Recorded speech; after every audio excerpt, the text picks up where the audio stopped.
District police Muktsar दी team वालों 2-3 दिन पहला जो एक क्राइम अगेंस्ट विमेन रिपोर्ट होया सीगा मलोट शहर च एक लेडी ते ब्रूटल अटैक होया सी शार्प एज्ड वैपन ते पुलिस ने प्रॉम्प्टली एक्शन लेंदे हुए मौके ते वैरीफाई कीता ते सारे मामले नूं गंभीरता दे नाल लेंदे हुए DSP Malot in direct supervision of SPD multiple teams जो है इस मैटर ते ਉਹਨਾਂ ਨੂੰ टास्क किया गया उस जो सस्पैक्ट सीगे उसके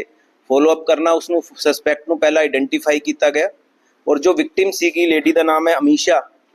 तो उसके काफ़ी जो है इनिशियल लेवल ते लग रहा सी हैड इंजरी है और काफ़ी एक क्रिटिकलिटी लगती सी उसनू प्रॉम्प्टली एक मैडिकल इंटरवेंशन ते पहला सिविल हॉस्पिटल मलोट किया गया और उसके मैडिकल ग्राउंड्स ते फरदर एम्स जो है बठिंडा शिफ्ट किया गया और मैटर की ग्रैविटी नू देखते हुए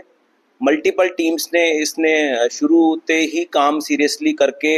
जो तीनों स्टेट्स ते जो लगता सी कि सस्पैक्ट जा सकता है क्योंकि मलोट दे एडजॉइनिंग हरियाणा का भी फिर आगे फरदर राजस्थान का भी एरिया पै जाता है ईवन इस साइड जो इधर बेसिकली पिछों फाजिलका का ये रहन वाला है अक्यूज्ड तो अक्यूज जो आइडेंटिफाई होया इसका नाम है रोहित बाटला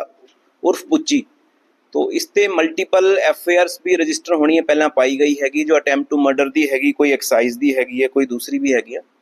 तो मल्टीपल टीम्स ने फिर जो इन्हां दे जो एसोसीएट्स हैगे इस बंदे दे उसदे फैमिली सर्कल ते फ्रेंड सर्कल ते उन्हां दी क्वेश्चनिंग की उस च कुछ क्लूज जुटाए कि कित्थे जा सकता हैगा उस बेस च लॉन्च किया गया ऑपरेशन तो इस ते टीम्स ने काफ़ी जो क्वेश्चनिंग ते गल फिल्टर हुई पहला ये आई कि ये जो मेन एक्यूज्ड एको ही सीगा जो ये राजस्थान चला गया है तो टीम्स ने उत्थे कोऑर्डिनेट करके रियल टाइम च फॉलोअप किया तो फिर उत्थे पता चलिया कि उत्थे सस्पैक्ट दी एक्टिविटी जो नोटिस च नहीं आई हैगी फिर डीएसपी साहब ने मलोट ने बड़ा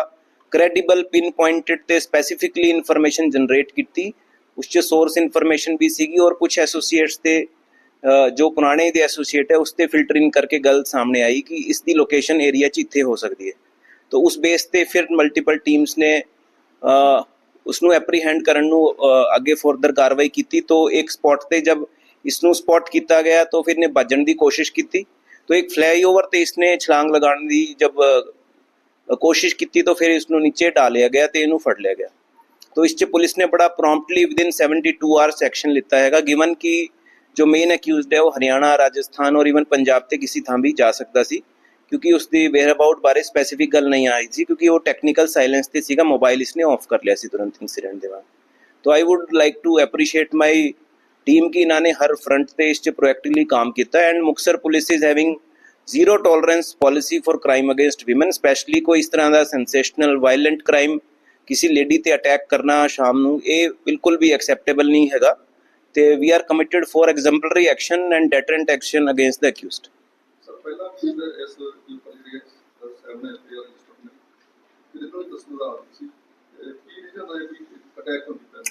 जो हाले तक तफ्तीश ते गल सामने आई है चूँकि विक्टिम जो है हॉस्पिटलाइज है बट फिर भी जो इनिशियल इन्वेस्टिगेशन ते गल आई इसकी पर्सनल ग्रज सीगा किसी गल नूं लैके इसके पड़ोस च कोई लेडी नूं लैके इसकी कोई गल सीगी तो वो पर्सनल ग्रज वाली और पर्सनल एनिमिटी वाली गल ही सामने आई है कि कोई जनरल ते जो एक की शाम नूं कोई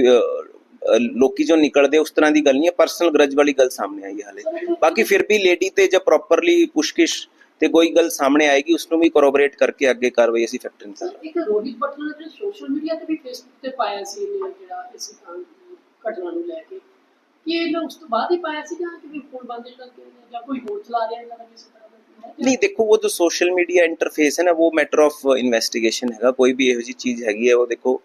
किसी के नाम पे कोई पेज चल रहा है उस कौन कंटेंट वही पा रहा है कोई होर पा रहा है that is a matter of investigation we will factor in कोई भी गल तफ्तीश ते आएगी तो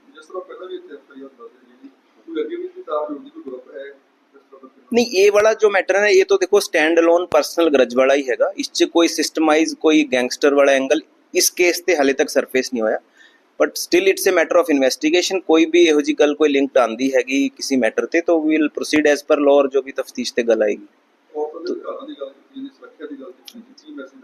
नहीं I am strongly for exemplary action against such kind of criminal की जो कोई अक्यूज इस तरह का वायलेंट क्राइम करने की कोशिश करते उन्होंने तुरंत कार्रवाई होएगी और स्ट्रिक्टेस्ट ऑफ लॉ का जो है उस कार्रवाई होएगी ਦੋਸ਼ੀ ਦੇ ਪਹਿਲਾਂ ਵਾਲੇ ਕੇਸਾਂ ਦਾ ਸਟੇਟਸ ਕੀ ਹੈ? ਅੱਛਾ ਜਿਹੜੇ ਦੇ ਪਹਿਲਾਂ ਵਾਲੇ ਕੇਸ ਹੈ ਉਹਨਾਂ ਦਾ ਸਟੇਟਸ ਕੀ ਹੈ? नहीं वो ये वक् पुराने केसेस है over a period of time ना, तो वो तो एक सैपरेट मैटर हैगा, वो मैटर ऑफ रिकॉर्ड दसिया गया कि इसकी क्रिमिनल हिस्ट्री बंदे दी हैगी है। ਪਹਿਲਾਂ ਜਵਾਨ ਤੇ ਸੀ ਜਦੋਂ हाँ जी हाँ जी हाँ जी। एक दूसरा ना एक कल स्टेट लेवल ते मानयोग डीजीपी पंजाब वालों स्टेट लेवल ते लॉन्च किया है जो सेंट्रलाइज्ड एक नंबर हैगा 1800 330 1100। तो कोई भी रेजिडेंट है, कोई भी ऑर्गेनाइज्ड क्राइम ते गैंगस्टर रिलेटेड कोई भी इन्फॉर्मेशन देना चाहता है तो इस टोल फ्री नंबर ते शेयर कर सकता है। तो उसकी आइडेंटिटी 100% सीक्रेट ते एनोनिमस रखी जाएगी। तो इस 'ਚ ਲੋਕਾਂ ਨੂੰ ਕੋਈ ਵੀ ਇਸ ਤਰ੍ਹਾਂ ਦੀ ਗੱਲ ਕੋਈ ਗੈਂਗਸਟਰ ਫਰੰਟ ਤੇ ਆਰਗੇਨਾਈਜ਼ਡ ਫਰੰਟ ਤੇ ਕੋਈ ਗੱਲ ਲੱਗਦੀ ਹੈ तो इस टोल फ्री ਤੇ शेयर कर सकते ਤੇ ਉਸ 'ਚ ਵੀ ਤੁਰੰਤ ਜੋ ਹੈ ਵੈਰੀਫਾਈ ਕਰਕੇ ਅੱਗੇ ਕਾਰਵਾਈ ਪੁਲਿਸ ਵੱਲੋਂ ਕੀਤੀ ਜਾਏਗੀ। ਸਰ ਇਸ ਤੋਂ ਐਕਸਟਰਾ ਜਿਹੜਾ ਇੱਕ ਮਤਲਬ ਬਾਜ਼ਾਰ ਦੇ ਵਿੱਚ ਦੇਖੋ ਜੀ 2-2 3 ਜਾਣੇ ਮੋਟਰਸਾਈਕਲਾਂ ਤੇ ਖੜੇ ਹੁੰਦੇ ਔਰ ਸਭ ਦੇ ਮੂੰਹ ਕਵਰ ਹੁੰਦੇ। नहीं देखो we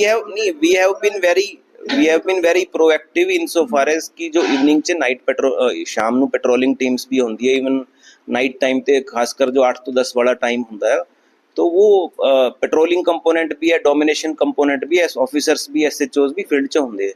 जो इंडिविजुअल कोई इंसीडेंट कोई किसी का पर्सनल ग्रज कोई चीज़ होंगी ना वो तो मैटर तफ्तीश ते ही गल पता चलती है, but still as a matter of sense of security और सेफ्टी ਅਸੀਂ ਇਸ ਨੂੰ ਵੀ ਹੋਰ ਇੰਪਰੂਵ ਕਰ ਰਹੇ ਹਾਂ, ਬੈਟਰ ਕਰ ਰਹੇ ਹਾਂ। ਤੇ ਪੁਲਿਸ ਡਿਪਲੋਇਮੈਂਟ ਜੋ ਹੈ ਖਾਸਕਰ ਕਸਬਿਆਂ 'ਚ ਮੁਕਤਸਰ 'ਚ ਗਿੱਦੜਬਾਹ 'ਚ ਮਲੋਟ ਤੇ वो पिछले 4 दिन तो इम्प्रोवाइज की है ਤੇ फर्दर दशहरे तक और फिर ਅੱਗੇ जो फेस्टिव सीजन दिवाली तक भी है उसਨੂੰ स्ट्रेंथन करके ਤੇ ਉਸ ਤੇ ਪ੍ਰੋਪਰ ਡਿਪਲੋਇਮੈਂਟ ਕੀਤੀ ਜਾਏਗੀ। Thank you.